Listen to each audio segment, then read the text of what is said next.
السلام عليكم البنات، كي دايرين؟ لاباس عليكم؟ كنتمنىكم تكونوا كاملين بخير وعلى خير وما نقصكم خير.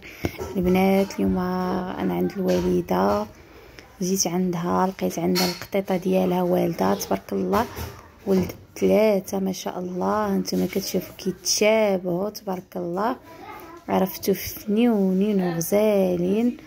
القطه ديال الام ديالهم عرفتو خلاتني نصورهم غير بالزز، حتى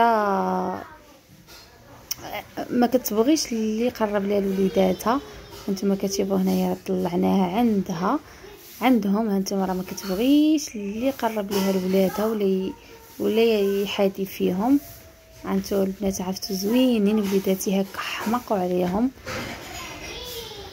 عرفتو غزالين البنات.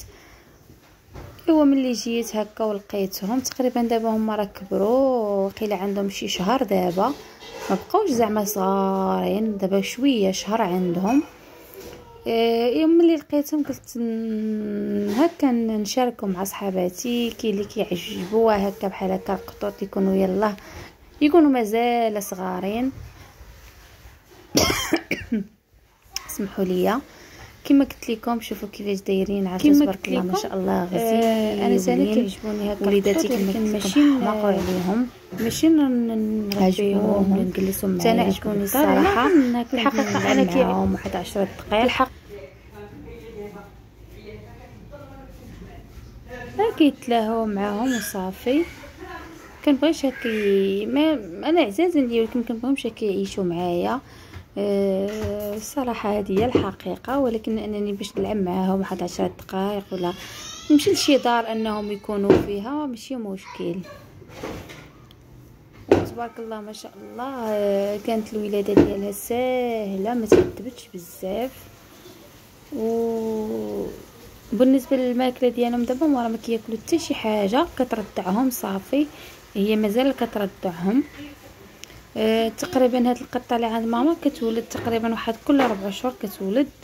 ماما ملي هكا كيكبروا شويه كيكونوا كيتمشاو كتعطيهم هكا الناس، كل جاره بغات واحد كتعطيهم ليها، وهي راه كتبقى في الدار. يعني ولادها اللي نعطيهم هكا الناس هما يتهلاو فيهم ويربيهم. وسبحان الله غير هي كتفطم ولادها، ما كتبقاش ترضعهم. كتحبل عاوتاني وكتولد. الوالده ما سخاتش بها، تقريبا عندها دابا واحد كما قلت لكم. سمحوا لي تقطع ليا الفيديو. دابا هاد القطه لامهم راه عند الوالده دابا تقريبا شي 3 سنين وهي عندها، ما سخاتش بها. بعض مرات كتسافر وكتمشي بحالها واحد 3 شهور، ولكن ملي كترجع الوالده سبحان الله كتجي كتلقاها قدامها، كتجي عندها. ولفت عليها بزاف، وتا الوالده ولفت عليها، ما كتقدرش هكا تجلس بلا بها، غير هكا كتمشي كتعطل في شي بلاصه كتبدا تقلب عليها وتسول عليها. الصراحه ولفاتها بزاف. وسبحان الله هي دابا عرفتوا مع وليداتي كتغير هكا، الا شافت هكا وليداتي عنقوا الوالده ولا شي حاجه هي كتغير، هكا كتبدا تبغي تضربهم، تبغي هكا تقمشهم، ما كتبغيش اللي يقرب الوالده. وحتى هي ولفاتها، حيت هي اصلا جات عند الوالده هي قد هي صغر من هاد ولادها. ملي جات عند الوالده كانت صغيره على هاد وليداتها بزاف، والوالده هي اللي كبراتها وبقات كترضعها تصوت لها الرضاعه، يعني هي اللي كبرتها وهي صغيره. دابا هي كتعتبر ماما بحال هي الام ديالها، كما قلت لكم مولفاها بزاف.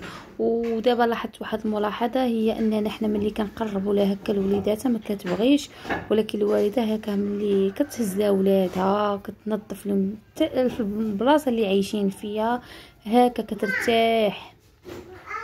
ولكن الا شي واحد قرب لها الولاده من غير الوالده فكتعصب وكتولي كما قلت لكم البنات، هي كتعصب بزاف الا شي واحد قرب ليها الولاده من غير الوالده ديالي، هي كتبغيها وكترتاح ليها. ايوا البنات، اللي عجبكم الفيديو كنتمنى انكم تشاركوه مع الحباب ديالكم وتبارطاجيوه مع الاصدقاء. يلا تهلاو لي في روحكم والسلام عليكم.